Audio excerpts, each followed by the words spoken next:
Do you have a 1-year-old and you're ready to transition them off their formula onto cow's milk or dairy alternative?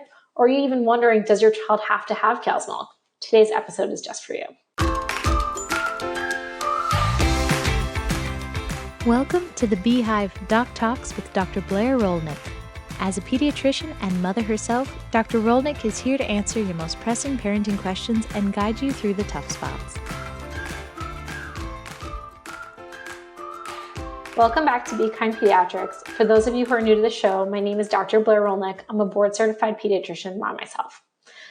On the last couple episodes, we talked about how to transition your baby from a bottle to an open mouth cup. And typically during that same visit, so typically that dropping the bottle happens at the 12-month visit, we also talk about transitioning off of formula onto cow's milk. So the 12-month visit is a pretty big visit. First steps, first words, dropping the bottle, going to cow's milk. So let's talk a little bit about how you do that. So first I want to preface that it does not have to be cow's milk, but I'm going to talk about cow's milk first, and then we'll talk about alternatives. When your 12-month-old is dropping their formula, the reason that we recommend transitioning off of formula because at this point, your child does not need all of the calories and micronutrients that are in formula. So they actually need to go to a different caloric density and also a different micronutrient source.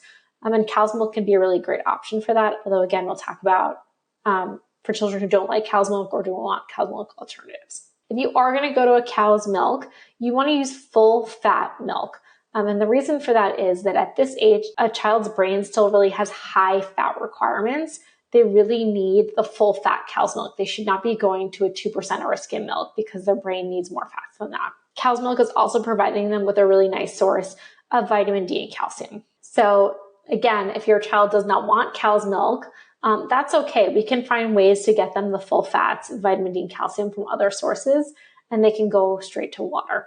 So just like the bottles, I usually recommend an abrupt transition, and parents always are a little bit shocked about this, but part of the way I explain this is when you start a new solid for your baby, like let's say you started with avocado and the next solid you want to try is oatmeal, you don't go and add a little bit of every new solid to the old solids your baby likes. So you don't add oatmeal to avocado because they previously liked avocado. You just introduce a new solid and let them get used to that taste and sensation. It's the same thing with cow's milk. Just think about it like introducing a new solid. So there's no reason to mix it with formula or breast milk. Just continue to offer it to them. Be patient and consistent. Most babies need the introduction of something 7 to 14 times before they accept it. So if your baby does not accept cow's milk the first time, that's totally fine. Can be consistent with it. So by consistent, I mean offer it to them either 3 times a day or twice a day or with a specific meal. Part of the issue with cow's milk is you don't want to actually offer it 5 times a day unless you're offering it in very small quantities. Cow's milk is very nutrient dense. And so if you offer it with every meal, your child will likely fill up on cow's milk and not eat their solids. So you want to offer it maybe once or twice a day with a meal. You want to limit the amount that you're offering them to less than 24 ounces. More than 24 ounces, again, cow's milk can cause a little bit of inflammation in the colon, which inhibits the absorption of iron and leads to iron deficiency anemia. We had a whole episode on the importance of iron, so I encourage you all to watch that. But iron deficiency anemia has been associated with poor neurocognitive outcomes, and so we really want to avoid more than 24 ounces of cow's milk. You can ask any pediatrician out there. We've all seen children bopping around with hemoglobins in the 5 to 7 range from just drinking 32 ounces of cow's milk a day. So keep it less than 24 ounces, but do be consistent with it. Offer it with the same meal every day. If it's going to be breakfast, consistently offer it with breakfast every single day. Offer it at fridge or room temperature. You do not need to heat up the cow's milk, so you should be able to just take it out of the fridge and put it in a cup and offer it to them. You do want to monitor for any signs of reactions if this is the first time you've introduced cow's milk to your child. So those are going to be rashes, congestion, sneezing, lip swelling, wheezing, diarrhea or vomiting, and notify your pediatric provider if you have any signs of those. So what do you do if your child either does not like cow's milk or you would like or prefer to offer them a plant-based alternative? So let's deal with the first scenario. If your child does not like cow's milk, you've consistently tried to give it to them, you've given it to them more than 15, 20 times, you've used familiar containers at room temperature, and they still really seem to just not like cow's milk, that's totally fine. You just need to be aware that your child then needs to get vitamin D, calcium, and fats from another source. So if that is the case, you can instead offer your child water with every meal, and then do make an appointment with your pediatrician or registered dietitian just to go through and make sure that your child is getting other adequate sources of vitamin D, calcium, and fats. So great sources, other sources of fats can be things like either fish, avocados. Other nice sources of calcium and vitamin D can be things like red bell peppers, tahini, which you can find in hummus. And so there's lots of other alternatives out there to receive adequate amounts of vitamin D and calcium in them. You just want to make sure that you've had one kind of little check through with your pediatrician or registered dietitian if that's the case. So same thing, if you want to use a milk alternative, do check in with your pediatric provider or the registered dietitian at least once, just to make sure that all of their micronutrient needs are being met.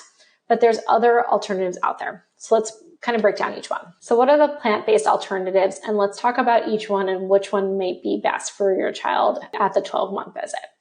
So almond milk is a common alternative that we see in the adult population because it's low in fat, but it's also low in fat, which children need, and it's low in micronutrients. So it's usually not my first option that I recommend for parents for children at the 12-month to 2-year visit, unless it's really fortified.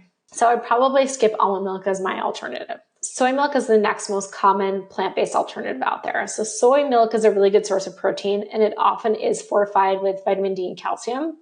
But it's not a great alternative if you are avoiding dairy due to an allergy or sensitivity, since there's often cross-reactivity between dairy and soy.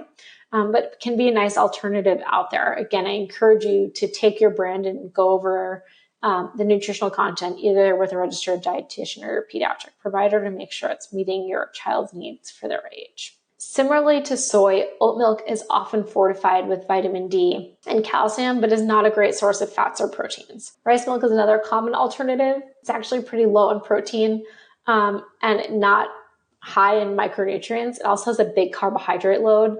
And so again, it's not my favorite alternative. Plus there's been some concerns about rice-based products and heavy metal contamination with arsenic. So I usually recommend avoiding rice-based cereal as your alternative to dairy. So pea milk is the last alternative I want to talk about. Pea milk is actually pretty high in fat, so it's a nice alternative for children and can be fortified with vitamin D and calcium. It's low in protein compared to full-fat cow's milk, but you can make up those protein requirements with additional food sources. So again, with all of these dairy-based alternatives, I recommend at least a one-time check-in with a registered dietitian or a pediatrician to make sure you're covering all your bases. But it's absolutely possible for your child to meet all of their nutritional needs without cow's milk. So just kind of an overview of what we talked about.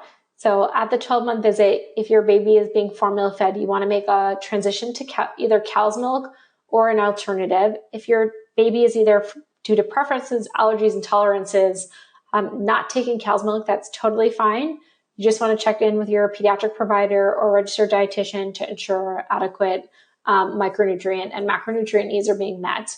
But it's totally possible to do that with other foods and dairy alternatives. And then you want to consider for those dairy alternatives what they're being fortified with and the variety of food that you're offering your child. So again, just a quick check-in with your pediatric provider or registered dietitian.